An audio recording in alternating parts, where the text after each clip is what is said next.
Let them praises give Jehovah. They were made at his command. Them forever he established. His decree shall ever stand. From the earth, oh, praise Jehovah. All ye floods, ye dragons all. Fire and hail and snow and vapors, stormy winds that hear him call. Let them praises give Jehovah, for his name alone is high. And his glory is exalted. And his glory is exalted. And his glory is exalted, far above the earth and sky. Well, it's good to be back here with y'all.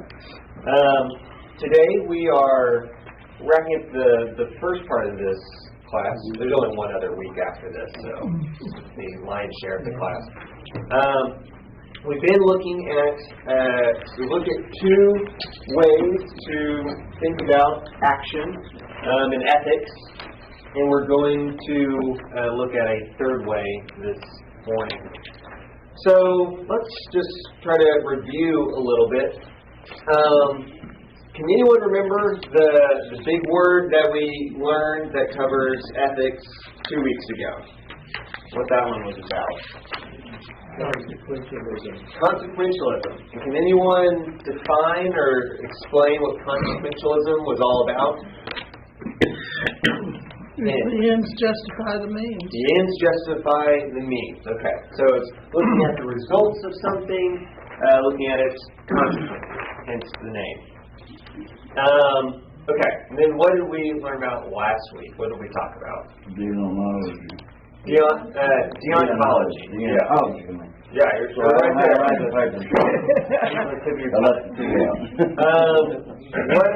Can anyone explain or define what deontology was? The action is more important. The action itself is more important. Okay, so then we used the example of the trolley problem to explain both of these. So if I give you the scenario, y'all may recall the fat man on the bridge. There's a runaway trolley. There's 5 people tied up. They're going to get hit by this runaway trolley. And the only way for you to save them is to go and push this man off the bridge. He hits the lever, reroutes the trolley, and saves the 5 people. That's your situation. If you're a consequentialist, what do? You push it. You push it. It's just one life to save 5. So you think the means, the pushing of the person, that's justified by the ends. The ends show you saved 5 lives. So the end result, 5 lives is better than just 1. Okay. But if you're a deontologist, what do you? That's how you think about ethics. What do you do in that situation? You leave the guy alone. You don't push him off. You leave the guy alone. Because that's wrong. Even if you want that result, if you want 5 lives to be saved, you can't do that, because to kill a person, to get to that result, is always wrong. It doesn't matter what the results are.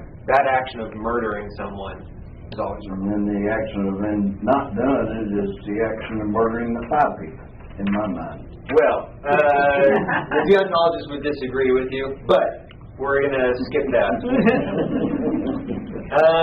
Okay, so this week we are talking about what's called virtue ethics. And virtue ethics are going to be sort of a third option here with these other things. We did forget to do the thing. So virtue ethics actually has a very long and ancient history. Well, people, surely, these words, consequentialism, deontology, people may have thought in those terms, or thought in those ways for a really long time. Those terms didn't come about until somewhat recently, probably around like 1700s, 1800s, somewhere in there. But thinking about ethics in terms of virtue has been around for thousands of years. It's most notably associated with ancient Greek philosophers, like Aristotle, is the name that you've heard before, Socrates, Plato, and those folks. They were big advocates of virtue ethics. They would talk a lot about virtues. The Christian tradition also puts a lot of emphasis on virtues. If you've heard the name Thomas Aquinas, a very famous theologian from the Middle Ages, he was very interested in Aristotle and Greek thought, but he thought this isn't something that we're taking from Greek philosophy. This is something that was already Christian, and Aristotle may just give us good words to talk about it, a good way of articulating it. But he would say Christianity is fundamentally a way of thinking that's dedicated to the development of virtue. And then much more recently, so 15, 16, 17, 1800s, whatever, those centuries roll around, and a lot of Europe and then America starts to think, yeah, this consequentialism, deontology, those make a lot of sense. These people keep arguing about which one's right, but mostly people are thinking in those two terms. But in the last 70 years, a lot of Christian theologians have come along to say, actually, if you're talking about ethics in terms of consequentialism, or in terms of deontology, you're missing the point. It's all about virtue and thinking about development of the person. So it's become a much more popular way for Christians to think about ethics in the last, Doesn't that also depend on the society in which you were raised in? For instance, in our society we have people that are non-Christians and then we have people that are Christians. And all over the world we have different religions. So everybody's brought up and Moses believed this and we believe that. All that, everybody grows up with a different type of personal thinking or personality for how to go about doing things, to the action, what action to take to get to the consequence. So it kind of varies between different societies. That would be, to me, the virtue of that society, the personalism, taking that group and personalize that group of people. So we should spend some time actually explaining what virtue ethics looks like. But yes, that's a big part of this discussion is different groups of people are going to emphasize different virtues. But I want to explain what exactly virtue ethics is and why it's going to look different from these other two that we've talked about. So virtue is a disposition to think or feel or act in some way, in the right way. And virtue is a part of us. That's why we gave the word up here. It's part of the person. It's not the action itself that matters. It's not the results of the action that matter. It's something about the person has to be rightly formed to be a good person. This is surely language that we're familiar with as Christians, that you've been transformed by the Spirit or by your relationship with Christ. So it's about forming you internally so that you are disposed to thinking and feeling and acting in a good way. So we can think of virtue ethics as maybe similar to character traits or towards your personality that you develop. Again, it's an emphasis on the person. The question will then come up, how do we know what's good? How does... So with deontology, Immanuel Kant gave us just a version of the golden rule. That's how you know it's good. It's an action that you wouldn't want, or that you would want everyone else to do. So we don't want people to murder, so that must be a good action. Or you might just say, it says so in the Bible. Don't murder, don't steal. So that's how we know that's the right action. Consequentialists, their reason is, okay, we're trying to maximize happiness. We're trying to maximize just a good state of affairs. And so whatever results in that must be the good thing. But how do you know what's the good thing with virtue, if it's all sort of relative to the individuals? Well, for someone who thinks in terms of virtue, they're going to say what you have to do is you look at someone and you identify them as a virtuous person. And you say, okay, I look at my grandfather and I say, my grandfather is a virtuous person. I want to become more like them. And obviously the pinnacle of this would be to look at Christ and say, Christ is the most virtuous person, and so everything I do should be becoming more like the person of Christ. And virtue ethics has a very different, because it is this sort of subjective thing, has a very different approach to these ethical dilemmas that come up in these other ways of thinking. So deontologists and consequentialists, they like to come up with these complicated, convoluted ethical situations like the trolley problem. Oh, how does it change if the 5 people on the track are actually convicted criminals and the one person is some sort of saint or whatever? And they like to make these convoluted situations. And a virtue ethicist will come along and say, you're totally missing the point when you're trying to come up with a system for how to think about those things. Yeah, someone may have knocked at the door. They're saying, you're totally missing the point. It's not about coming up with some sort of system to answer these questions.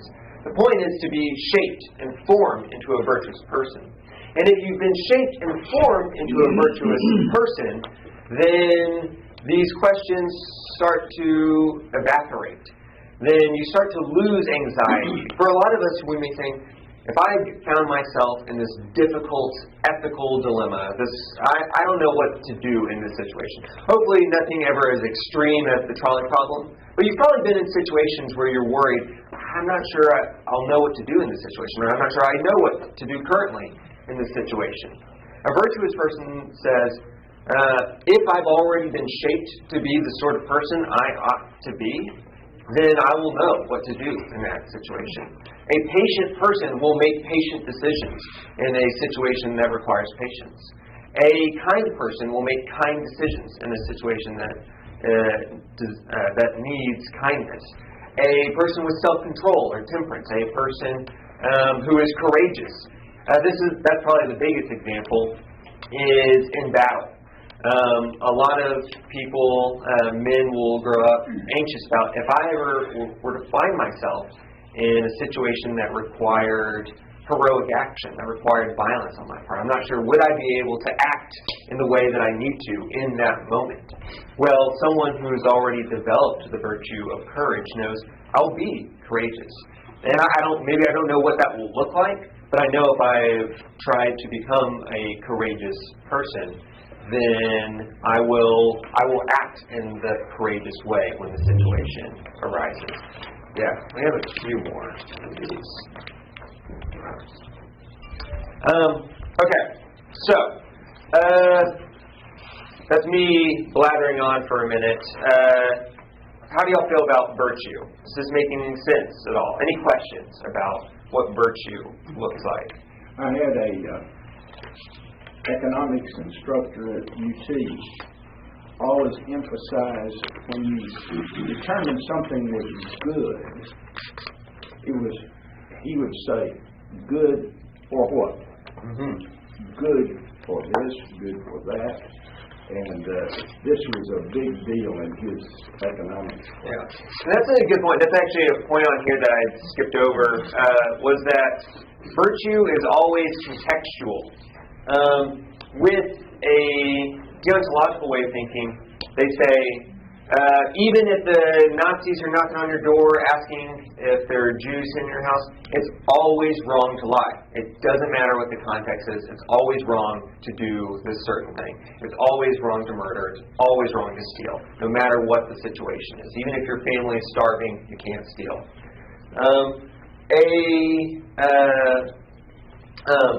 A utilitarian or consequentialist way of thinking is sort of the extreme opposite. That whatever the situation, we can, as long as we can get the results that we want, that's what really matters. But with virtue ethics, it's always saying every ethical situation is dependent on the situation that you find yourself in. And this is always going to be different. There may be a lot of similarities to another situation, but it's always relative to that individual in that situation with all the different things going on around them. It's always contextual. It's always situational. So we talk about the ultimate character would be Christ. Yeah. And we look at him, and generally we think of him as kind, meek, merciful, and so forth. But then we look at him when he walks into the temple and sees the people misusing the temple and turns over tables. So that, we're saying that his angry action then is a virtue as much as his kind action towards the children. So, and that's actually, I'll say something about that, and that's a really good transition to the next thing I wanted to say. That, yes, sometimes we might want to reduce or boil Christ's personality down to a certain set of principles that you can always follow. Okay, I always need to be meek in every situation. But Christ shows us that it is situational, how you are to act in certain situations. Now, we might say that if meek is some sort of ultimate virtue, that there is something meek about how Christ is approaching the situation, though it's maybe a little bit harder to see in the turning of the tables in the temple. But yeah, Christ is showing us that how you act is always relative to the situation that you find yourselves in. That there might be a situation where you wouldn't confront people, but this is certainly a situation in the temple where you do confront these people who are doing wrong. The thing that helps us transition to is how going through some examples of virtues, and also going back to Aristotle, and to some extent Aquinas. For them, when they thought about virtue, they always thought about virtue as a mean, or as an average, between two vices. So virtue is always contrasted with vice. You know, vice on this side, vice on this side, and then virtue is in the middle. So the most famous example that Aquinas or Aristotle gives is courage is a virtue. You always want to be courageous. And this, on one side, is cowardice. That cowardice is obviously, sorry if y'all can't read this, I'm reading it out to you. Cowardice is a vice. You don't want to be a coward. But on the other side is rashness. That you don't want to be rash. If you are in a platoon serving in battle, and one of the soldiers just ran while you're determining your strategy for your next attack, one of the soldiers just ran in and started fighting, shooting their weapon, then you might say this person was being rash. That was not a courage. That maybe in some limited way of thinking it seemed courageous, but really all it was rash and foolhardy.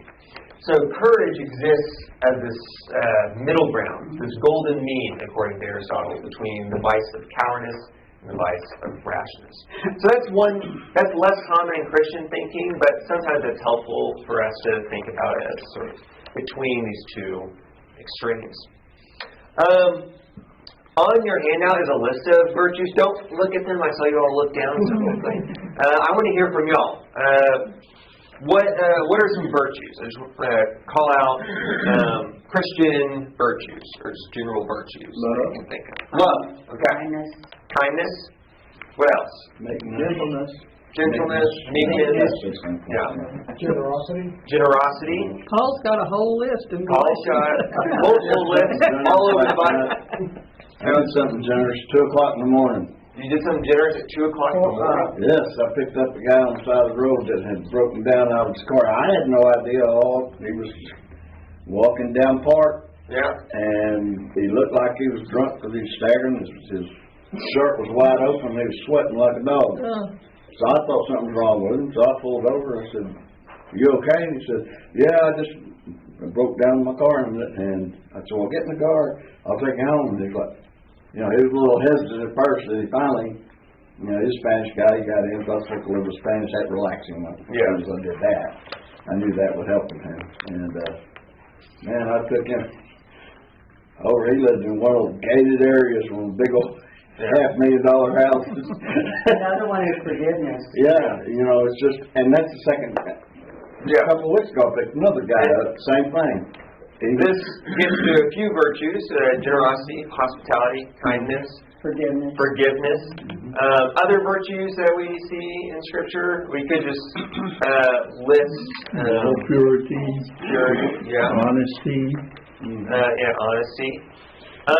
We're also trained that as Christians to be that. That is our virtue, is to have all these good qualities. Yeah. Now, in a different society, some of the qualities might be a little different. Sure. Their virtue is a little different than our virtue, the view that we have. Yeah. This actually gets into. That's what makes it hard for us to be able to get somebody to come into Christ, because they are raised with a totally different type of virtue Sure. and a belief system. This gets us into a bigger discussion about virtues and communities. So, I mentioned within the last 70 years, some Christian theologians have really hooked on to this idea of virtues, and this is how Christians ought to think about it. And a big part of their projects and how they think about it is Christianity as a community. That yes, there are these different communities. You can think of the world, secularism, as its own community with its own set of virtues. You think about other religions and other parts of the world as these different communities with their own sets of virtues. And certainly there's a lot of overlap. Most people in most cultures think that kindness is generally thought of as a virtue. But Christ, this goes all the way back to the Old Testament, but especially with Christ and then eventually with Paul, they say as part of the Christian community, a community that we want to spread across the globe, certainly, but also a very localized thing, such as C4 here. You are being brought into a unique community with a unique set of virtues that need to shape how you live and who you are. And to be a part of the Christian community means that you will have different virtues sometimes than the people around you who aren't a part of that same community. We've mentioned Aquinas several times. Aquinas offers us a list of what he calls the cardinal virtues, which are, he would say, I don't think he would use the word secular, but he would say these are virtues that most people recognize, even if you're not a Christian, that we would see in Scripture. So he gives us 4 cardinal virtues, which are temperance, or you might think just like restraint or self-control, justice, or fairness, things like that, prudence, which you might think of in terms of like wisdom, maybe, and fortitude, courage. So he's using some maybe more medieval words. We don't use the words temperance and fortitude as often, but those are all certainly Christian concepts, though other people would generally agree. Temperance, justice, prudence, fortitude, those are all good things. Then he offers us 3, what does he call them? The 3 spiritual or 3 theological virtues, and this is faith, hope, and love. And then Aquinas, he likes to organize things. He organizes all other virtues, all the different words that we called out. They fall under one of those 7 camps, one of those 7 umbrellas. And so, like forgiveness, my guess is he would say forgiveness falls under the umbrella of temperance and restraint and self-control. And meekness probably falls under, I'm just guessing, I actually don't know what that would, maybe that would be under fortitude, I don't know. Or maybe love. Maybe love. Anyway, he likes to organize all the different virtues under these 7 umbrellas. So these are sort of the 7 quintessential virtues. Bob? Christ gives us a whole list of virtues in his Sermon on the Mount in Matthew chapter 5. Yeah, the Beatitudes. The first 10 verses are just with Beatitudes. Yeah, I was just teaching my class in Waco. We focused on the Beatitudes on Thursday. The Beatitudes are really fascinating to me because often we will fixate on there's 2 halves to each Beatitude, right? Blessed are X because they will Y, right? And that will, that future tense, we think of this as, okay, you do this thing and you will reap some sort of reward. If I act as a peacemaker now, I'll get the privilege of being called a son of God in the future. I think I got those right. But really, the fascinating thing about the Beatitudes is the first half is very much in the present tense, that blessed are these people. It's not that you will be blessed in the future for being pure of heart, for being a peacemaker, for mourning. It's that there's something already blessed about being that way. And again, I think this is Christian scripture pointing us towards this idea of shaping of the person, of having virtue. That there's something already internally good about being someone who mourns. We normally think of mourning as something that you want to get past so that you can get to the blessing later. But no, Christ is saying, blessed are the people who are mourning. Blessed are people who are peacemakers, who are poor in spirit. They're already blessed because there's something internally good about that. It has nothing to do with the results that you'll get from it.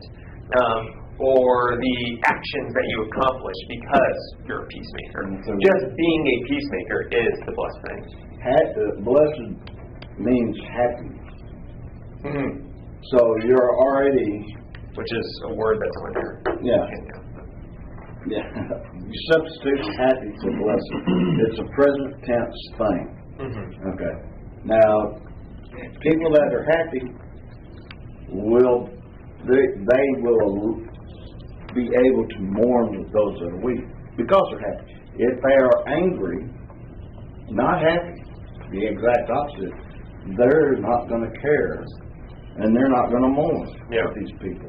So that's the reason why you substitute the word blessed for happy. Happy are. Which a lot of in the Bible even says. A lot of translations do use that language. Yeah. Happy are. I think is a decent translation. So I'm anxious to hear the other half.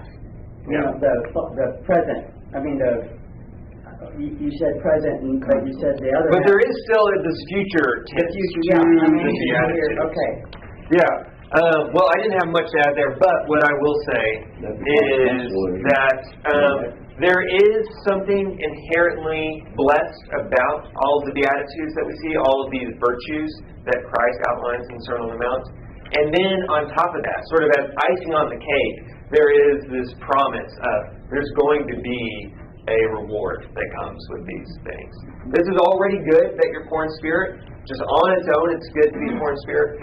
But you will also inherit the earth. That's sort of a cherry on top. The consequence. But that's not why you're poor in spirit, is because you're going to inherit the earth. This is just an added bonus that Christ is promising to the disciples listening. We have in previous weeks tried to... How much time do I have? 15. Okay. Tried to see Christians, even though these are words, deontology, consequentialism, virtues found in the Bible. These are not words that we find in Scripture. These are still Christians who are trying to systematize, to figure out what do they see in Scripture, and then they give it a label, a fancy word, to describe it. So I do want to hear from y'all in just a second. Where do we see virtue ethics in Scripture? Where do we see this way of thinking about shaping the person to live with certain virtues? But first, comment. There's an old saying the road to hell is paved with good intentions. Sure. I think 1 Timothy says something similar. Keep going. Oh, it does? Yeah, 1 Timothy, 1 or 2 Timothy makes a reference to sincerity is not all that matters. But keep going. Well, I was saying, that a lot of times, your good virtues, your good intentions are not always going to lead you to a good result in the end. That's talking about earthly things, not heavenly. See, God looks past those things. But you As long as you have the Christian virtue, Well, I think so. even though it might end up as an earthly something that goes wrong, There's 2 ways, I think, to approach this. One is to say, well, yeah, that's the whole point of what, and this is kind of an agreement, that if you wanted to say,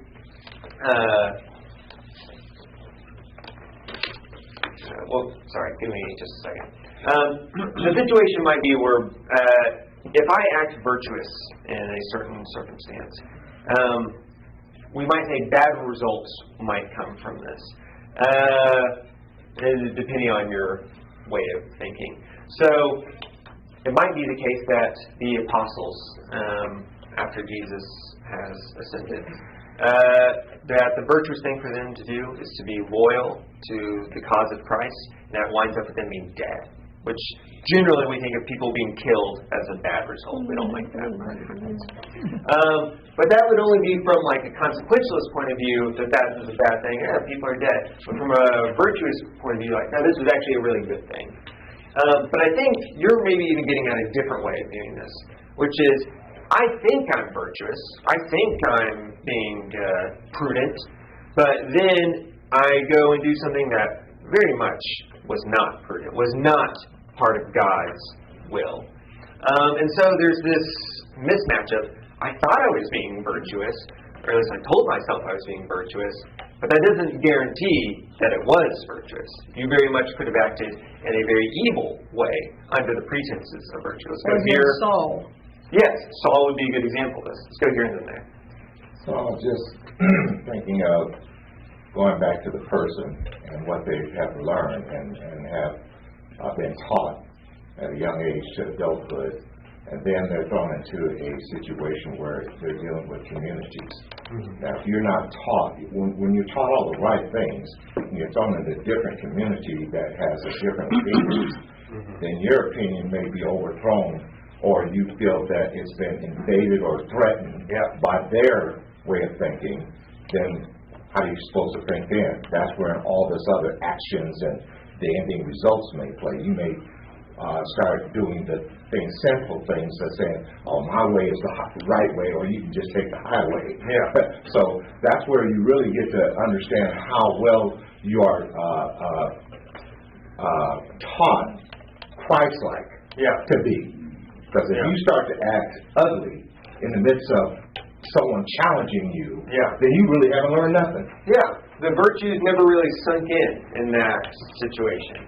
I like that. And you made me think of something I hope we get to by the end. Go ahead.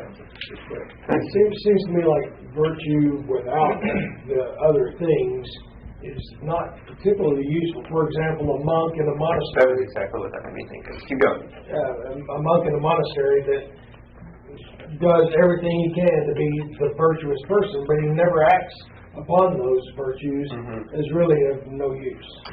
Yeah, so two things worth pointing out there. This is really good. And this, I think both of those points relate. First is, you might just say, the monk has a lot of virtues, but they're lacking a very important virtue, which is fortitude or courage. They are just staying in their monastery, and they're not courageous enough to go out into the world and live according to these virtues. The other thing that this is making me think of is I'm a big fan of virtue ethics. I also like these other ones to some extent. The major con, we were going to end with pros and cons, but we're seeing now, is that virtue ethics is not nearly as not applicable, but easily applied as the other. This deontology, super easy to apply. Is that a good action? Then you should do it. Is that always a bad action? Then you should not do it.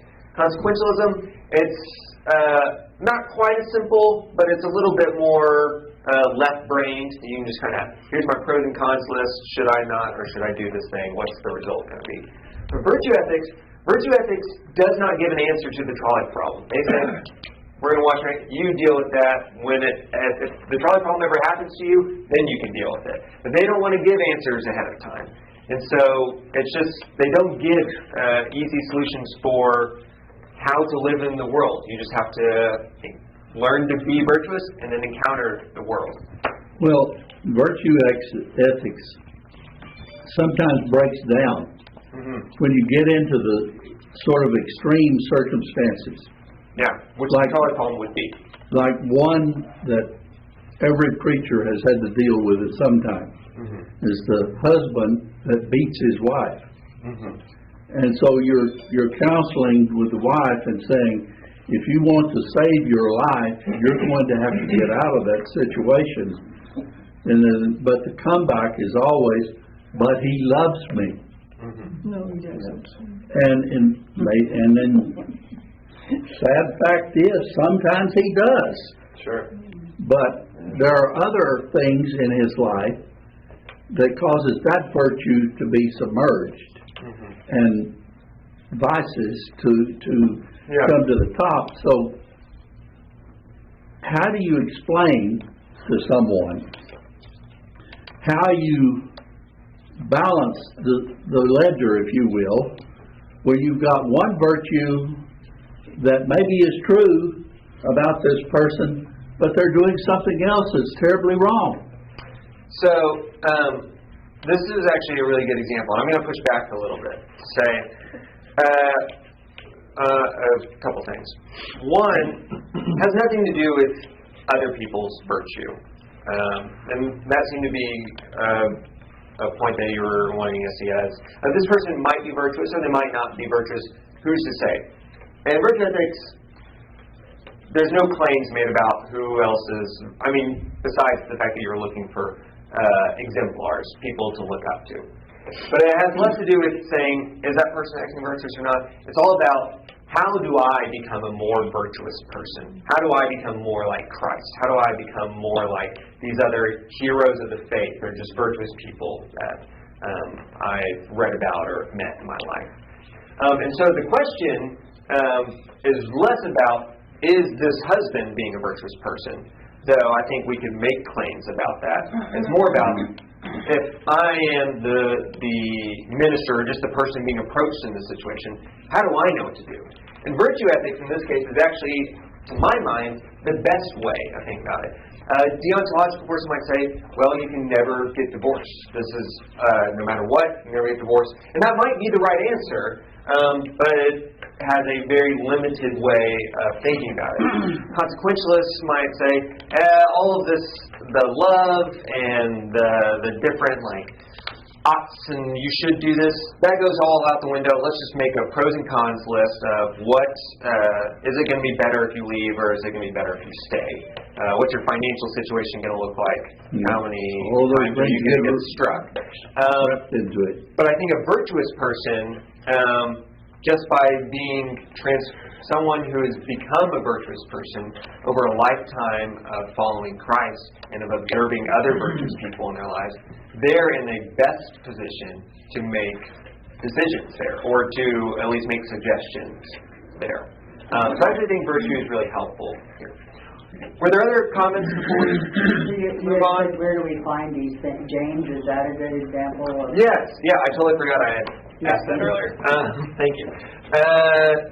Where do we find virtue in the Scriptures? I think it's the book of James. Can you be a little bit more specific? Does James just give us a few virtues throughout the book? Let's see, I was looking at taming the tongue. Virtue of, being restrained. Temperance, restraint. Temperance. There's one example I feel like is the most famous example for virtues in the Bible. It's in the book of Galatians, if you can read my mind. You have joy, peace, patience. Yeah, the fruit of the Spirit. This is, to my mind, sort of the most immediate thing. I mentioned, according to Aquinas, there are these three theological or spiritual virtues: faith, hope, and love. That's 1 Corinthians. What else? I had Proverbs, that's a tongue. Proverbs. Yes, Proverbs is a book all about virtue. Yeah, there's more to be said there, but we can't go into it. We're studying that on Wednesday night. Oh, okay. See, yeah, y'all have already mastered Proverbs. Is it Micah, do good, love mercy, walk humbly with your God? That's all about how do you become a more virtuous person? What does God require of you? To have the virtues of doing good, loving mercy, walking humbly. That's very much how do you as a person become shaped into the sort of person that God wants you to be? And then, of course, there are all these virtuous exemplars in the Bible that are brought up again and again. Abraham, David, Christ. How do I become more like this person? That's a lot of how the Bible thinks about Abraham, David, and Christ. Is that the proper human flourishing that you're talking about, becoming? Yeah, I wasn't sure if we were going to have time to really get into that. How much time? Yeah, just a few minutes.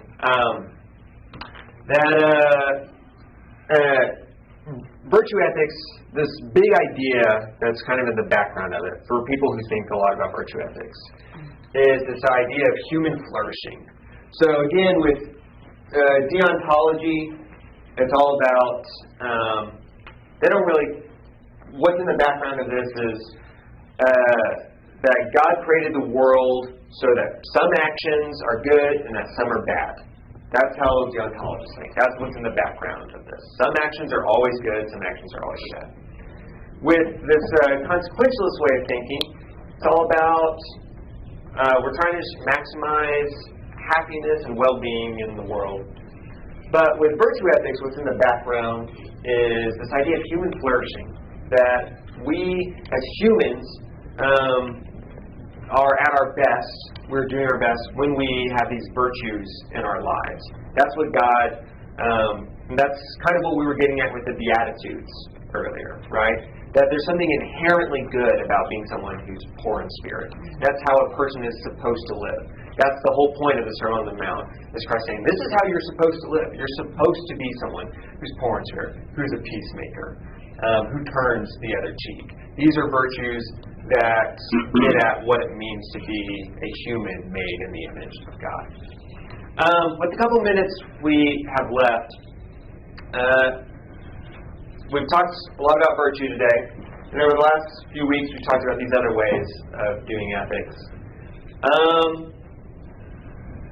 Here's what we'll do, and we'll see if we actually have time to discuss any of it, is I want to do a vote for which way of thinking you think is best. Obviously, you might be a little bit biased because we ended these 3 weeks with talking about virtue ethics. But try to put that out of your mind. Try to remember what each of the three were. So we'll do consequentialism, deontology, virtue. And I want to see what y'all thought. Like, yeah, that makes sense to me. That's how I think Christians ought to live. All right. We only get one vote? You get one vote. I will shout you down if you try to vote twice. All right. If you think consequentialism, that makes the most sense to me. I like that a lot. Raise your hand. Okay. Two of our elders. All right. So those votes count for more. All right. 2 for consequentialism. Deontology. These things are always right. It's always wrong to lie. It's always wrong to murder. It's always whatever. Does anyone like that way of thinking? 1.5. 1 and 2 halves, so I'll put 3. Why not? Okay. If you like virtue, raise your hand. Okay. I convinced all of you. That's good to hear. We'll say 1,000. I like what you said about, washing your hands of it and deal with it as it comes. And for some people, that really annoys them about virtue ethics. They're like, if these two schools of thought have been debating for 200 years about, okay, how do we deal with these complicated problems like the trolley problems, and virtue ethicists come along and say, you know, we're just not going to answer that. We're just going to say, you deal with it if it ever happens to you. So if any of you ever find yourself in a trolley problem situation, you'll figure it out in the moment. I'm confident. Can I just give it a funny example? You can. We don't have much time, but what do you got? My father told me when I was young, he dealt with this because he was a preacher all the time with people, with different problems that people had. A lady comes to him, my husband beats me up and just been beating me for years. And no matter what I do, I can't get him to stop. Well, my dad gave her something to do. He noted there is a weakness in every person. That person is completely weak when they're asleep. He said, pour some water on him, and when he wakes up, you got a match. Next time you beat me, that'll be gasoline. And it worked, and they ended up staying married, and it became a very, very happy marriage. Very fascinating story. I'm still trying to piece together as virtuous. Next week, we're going to pick a topic. I haven't totally decided. We might do politics, but it will also be post-election, so maybe not. And we're going to think about ethically thinking through real-world questions. All right, this is wonderful. We place you on the highest place, for you are the great high priest. We place you high above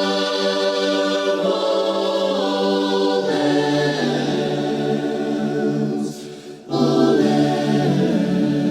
else, and we come to you and worship at your feet.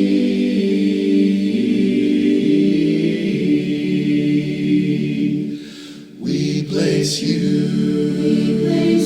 on the highest place,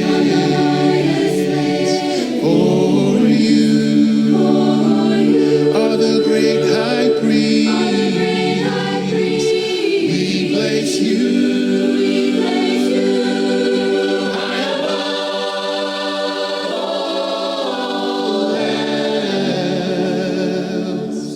all else, and we come to you and worship at your feet. We come to you,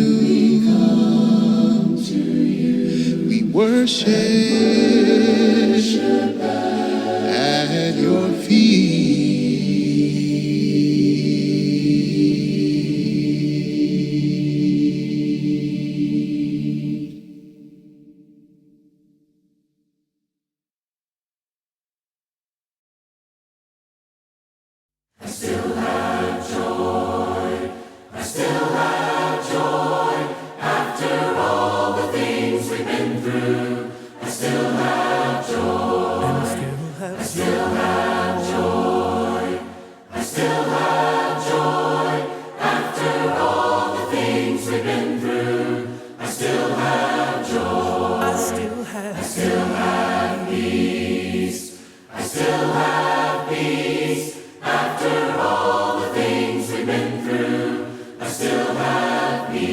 And I still have faith.